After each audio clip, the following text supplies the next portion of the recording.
ഇന്നത്തെ മുഖ്യമന്ത്രി അന്നത്തെ പാർട്ടി സെക്രട്ടറി പിണറായി വിജയൻ അറിയാതെ ടി.പി. ചന്ദ്രശേഖരൻ കൊല്ലപ്പെടില്ല എന്നുള്ള സത്യം കൂടുതൽ തെളിവുകളോടെ പുറത്തു വരികയാണ്. സത്യത്തിൽ ഒന്നിനു പിറകെ ഒന്നായി മുഖ്യമന്ത്രിക്ക് കുരുക്കു മുറുകുകയാണ്.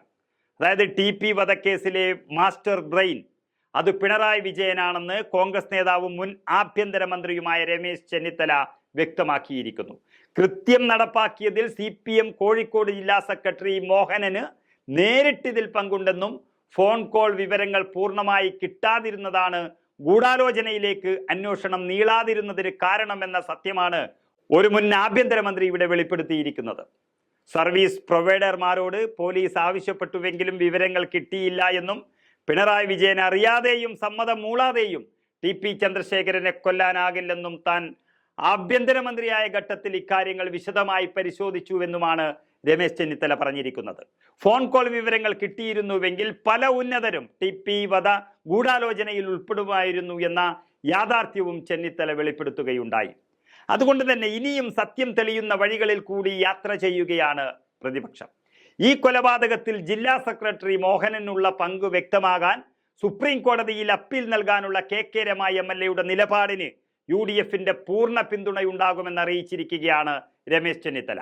ഇതിലൊരു വിചിത്രമായി കാണുന്ന ഒരു കാര്യമുണ്ട്.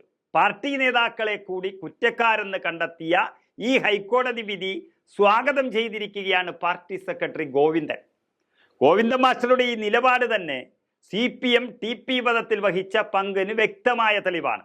ഏരിയ നേതാവടക്കം കുറ്റക്കാരൻ എന്ന് കോടതി പറയുമ്പോഴും ജില്ലാ സെക്രട്ടറി രക്ഷപ്പെട്ടതിൻ്റെ സന്തോഷമാണ് ഗോവിന്ദനിൽ കണ്ടത്. ഭരണത്തിലുള്ളത് കൊണ്ട് മാത്രമാണ് CPM കൊലപാതക രാഷ്ട്രീയത്തിന് ഇപ്പോൾ അവധി നൽകിയിരിക്കുന്നതെന്നും ചെന്നിത്തല പറയുന്നു. ഏതായാലും ഒരു കാര്യം ഉറപ്പാണ്, ടി.പി. കൊല ചെയ്യപ്പെട്ട് 12 വർഷത്തിന് ശേഷമുള്ള ഒരു വിധിയാണ് വന്നിരിക്കുന്നത്. ഓരോ വിധി വരുമ്പോഴും കൂടുതൽ സത്യങ്ങൾ പുറത്തു വന്നുകൊണ്ടിരിക്കുന്നു.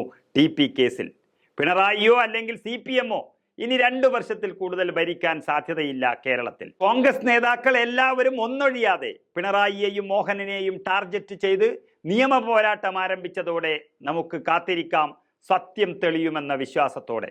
ഏതായാലും ഭരണം കയ്യിൽ നിന്ന് പോയാൽ സ്വർണ്ണക്കടത്ത്, ഡോളർ കടത്ത്, ലൈഫ് മിഷൻ, മാസപ്പടി, ലാവ്ലിൻ തുടങ്ങി ഒട്ടനവധി കേസുകൾ പിണറായി വിജയനെ കാത്തിരിക്കുകയാണ്. അതോടൊപ്പം പേടിപ്പിക്കാൻ ടി.പി. ചന്ദ്രശേഖരനും ഇനി പിണറായിക്കൊപ്പം ഉണ്ടാകുമെന്ന് ഉറപ്പാണ്.